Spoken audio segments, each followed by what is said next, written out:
2000 Lincoln Navigator, 5.4 liter 32 valve rear wheel drive.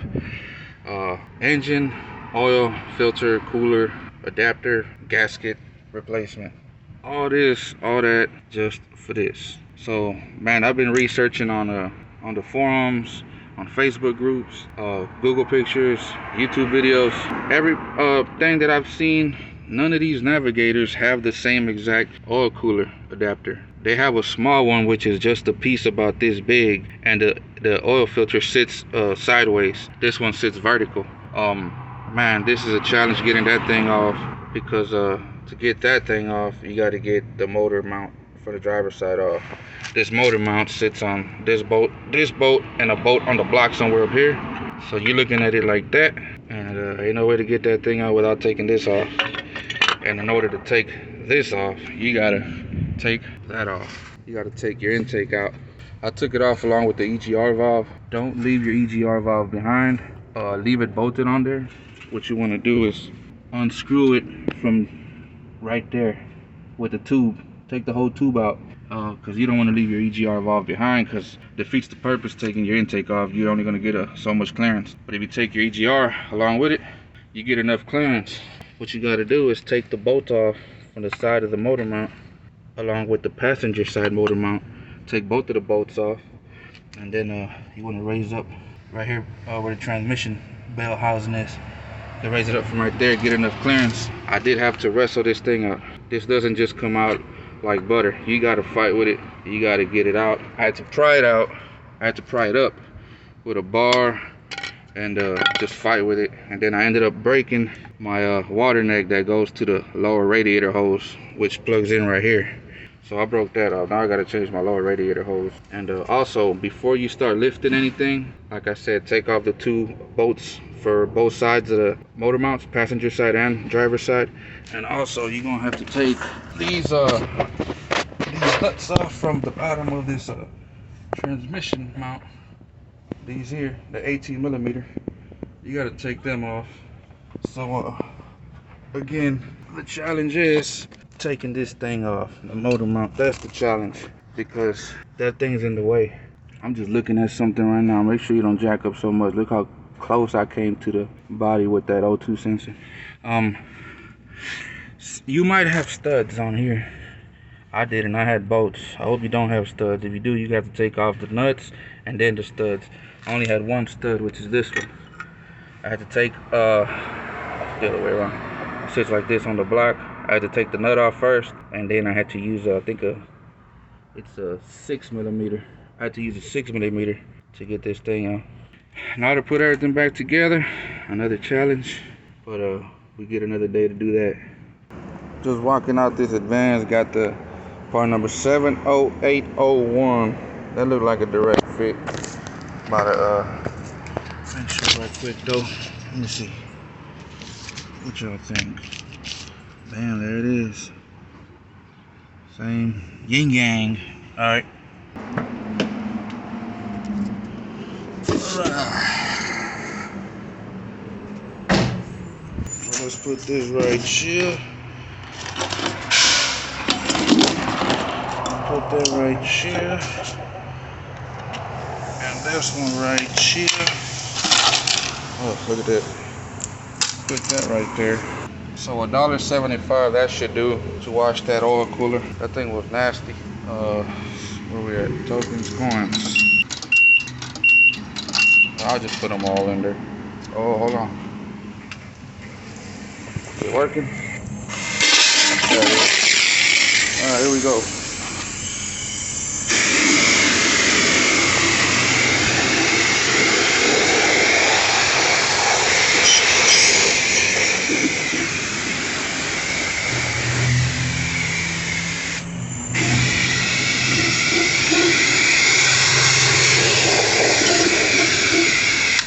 Hold up. Probably don't even need to use the whole $1.75. You're probably good with just $1. Alright, let's do it again.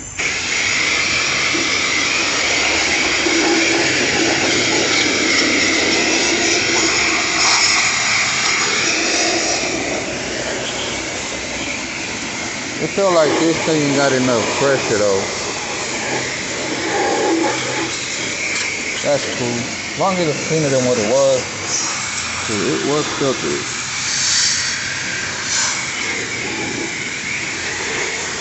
Yeah, these things are out of there.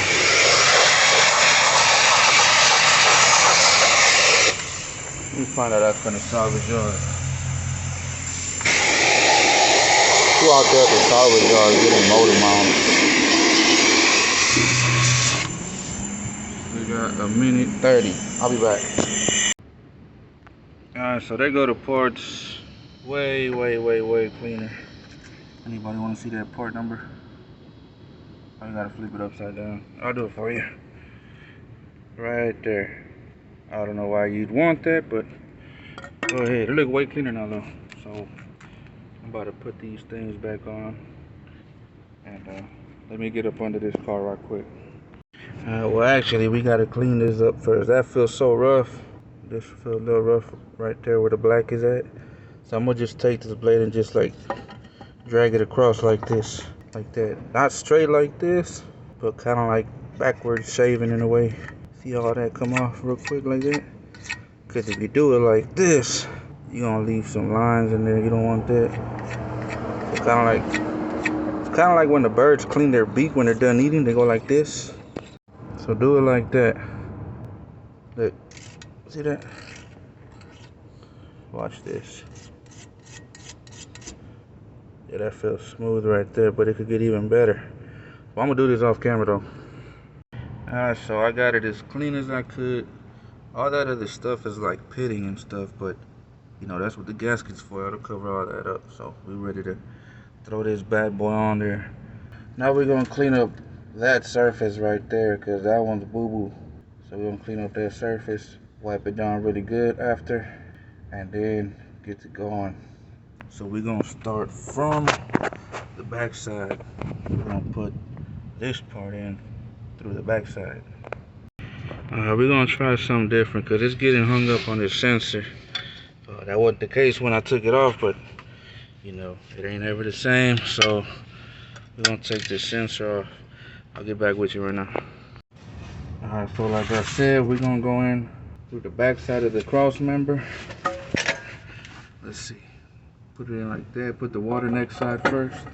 Alright, I got somewhat of it bolted on in a way. I was able to put this stud on, and then I put the nut on there. It's still a little loose though. Cause look, let me see if I could push it in with the with this pry bar. See that? Still a little loose. The stud is tight onto the block.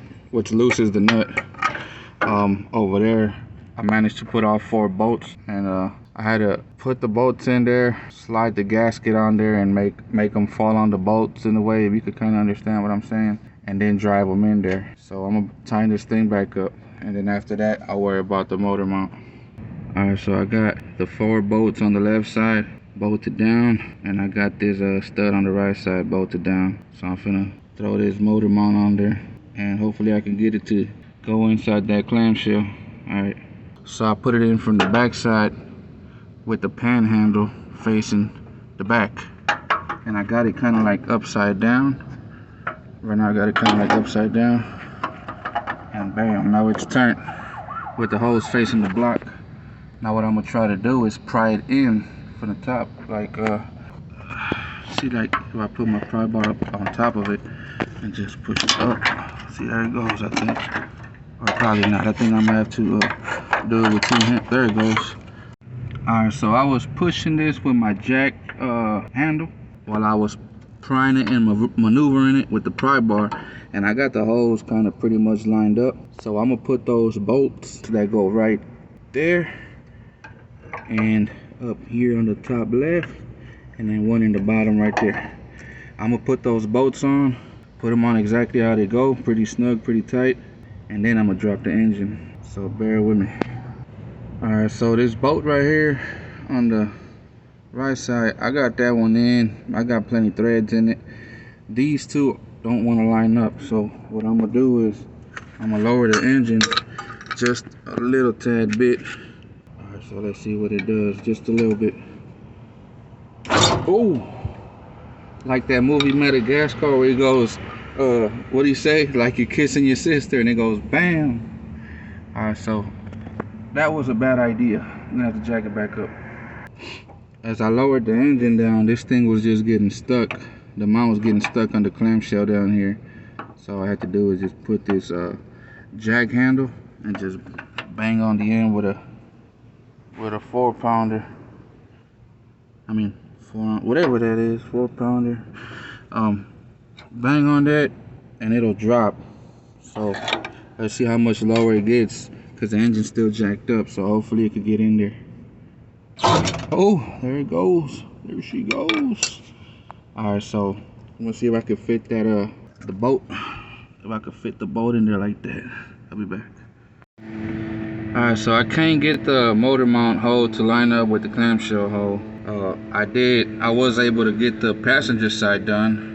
That one's already finished. I got the bolt in there, tightened up and all. What I'm gonna do is tighten up the transmission support. I'm gonna put everything back, and then I'm gonna play with this jack again, up down, see if by then it'll line up or something. So I'm gonna go tighten up the back and get that done, finished, and then we'll come jack it up and do this and that, see what it does. Because right now I'm playing with it and it just won't go. Not even close, like not even close enough where I could put a screwdriver in there and just kind of like wall it out. I can't even do that. So I'll be back.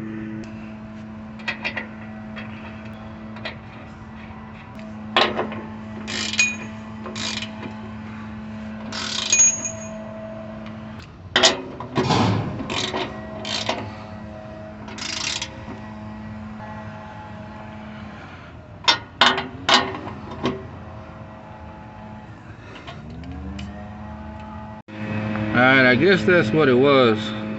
I tightened up the back transmission mount support, and then I jacked it up some more and then let it go down, and it fell right in place. So I'm about to put that bolt on and then put my oil sensor back on, and I think I'm gonna call it a day now until I order a lower radiator hose.